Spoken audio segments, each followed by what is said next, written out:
ہر family کی صرف یہی التجا ہے، وہ التجا کرتے ہیں کہ ہمارے پیارے ہمیں لوٹا دیں، وہ پھر سے عید کریں گے، وہ کسی عید الفطر عید الاضحیٰ کا انتظار، کسی شب برات کا انتظار نہیں کریں گے۔ جب ان کے چاند ان کو لوٹا دیے جائیں گے، جب ان کی دید ہوگی تبھی ان کی عید ہوگی۔ اس وقت پروگریسو یوتھ الائنس کے امیر یعقوب سے میں درخواست کروں گی کہ وہ آئیں اور مختصراً اپنے خیالات کا اظہار کریں۔ یہ جو نامعلوم ہے، یہ جو نامعلوم ہے، ہم سب کو معلوم ہے، لاپتہ افراد کو بازیاب کرو، بازیاب کرو، بلوچ طلبہ کو، بازیاب کرو، بازیاب کرو، لاپتہ بلوچ طلبہ کو، بازیاب کرو، بازیاب کرو، بلوچستان کے لاپتہ افراد کو، بازیاب کرو، بازیاب کرو۔ اس کے پیچھے وردی ہے، اس کے پیچھے وردی ہے، اس کے پیچھے وردی ہے۔ بے ستارہ حدوں میں کھڑے ہو کہ تم، بے ستارہ حدوں میں کھڑے ہو کہ تم اپنے کالے ہنر آزماتے رہو، میں تمہاری عداوت کے ہر عہد میں قتل ہوتا بھی ہوں تو مرتا نہیں۔ بہت شکریہ۔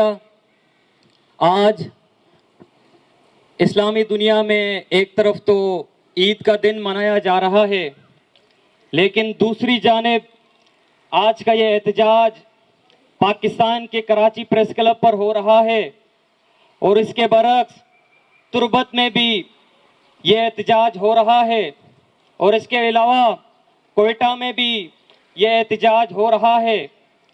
تو میرے خیال سے پاکستان کے کچھ لوگوں کو معلوم نہیں ہے، لیکن ہمیں جو سبق پڑھایا جاتا ہے پرائمری اسکول سے یونیورسٹیوں تک کہ اس پرچم کے سائے تلے ہم ایک ہیں، تو مجھے یہ بتایا جائے کہ اس پرچم کے سائے تلے شبیر حسین کے گھر والے، ڈاکٹر دین محمد بلوچ کے گھر والے، شاکر حسین کے گھر والے، بیبرگ بلوچ کے گھر والے، اور راول پنڈی میں بیٹھے لوگ، اسمبلیوں میں بیٹھے سردار، نواب، وڈیرے، جاگیردار اور سرمایہ دار، وہ کہاں سے ایک ہیں؟ ہمیں ہر طرح سے جو ہے بتایا جاتا ہے کہ پاکستان کے اندر ایک ہی دستور ہے۔ کراچی پریس کلب کے اگر اس احتجاج کو اٹھا کے دیکھا جائے تو ہمیں یہ جو دو قومی نظریہ تھا، وہ یہ جو ایک دستور تھا، وہ اس پریس کلب سے ہمیں نظر آتا ہے۔ ساتھیوں، بلوچستان کے اندر یا سندھ کے اندر یا کے پی کے اندر، حتیٰ کہ آج کل تو پنجاب کے اندر بھی جبری گمشدگیوں کا سلسلہ یہ اپنی نوعیت کے اندر کوئی پہلا یا آخری واقعہ نہیں ہے۔ اگر ہم پاکستان کی 74 سے 75 سالہ تاریخ اٹھا کر دیکھ لیں تو مسلسل جو ہے جبری گمشدگیوں کا سلسلہ جو ہے اس کو اس ریاست نے جو ہے رچایا ہوا ہے۔ ہم یہ سوال پوچھتے ہیں کہ ایک جانب تو آپ نے جو ہے عوام کے ٹیکسوں سے بنی ہوئی بڑی بڑی عمارتیں جن کو عدالتوں کا نام دیا جاتا ہے، اور دوسری جانب آپ نے عوام کے ٹیکسوں پر ویگو خرید کر جو ہے ہمارے بلوچ ساتھیوں کو، بلوچ طالب علموں کو، پنجابی طالب علموں کو، سندھی طالب علموں کو اور تمام تر قوموں کے مظلوم لوگوں کو، سیاسی کارکنوں کو جو ہے ان گاڑیوں میں لاپتہ کیا جاتا ہے۔ تو پھر ہمیں اس آئین اور قانون کا بھاشن کیوں دیا جاتا ہے؟ جب آپ لوگ خود اس قانون کو، اس آئین کو نہیں مانتے تو پھر ہم کیوں اس قانون کو اور اس آئین کو مانیں؟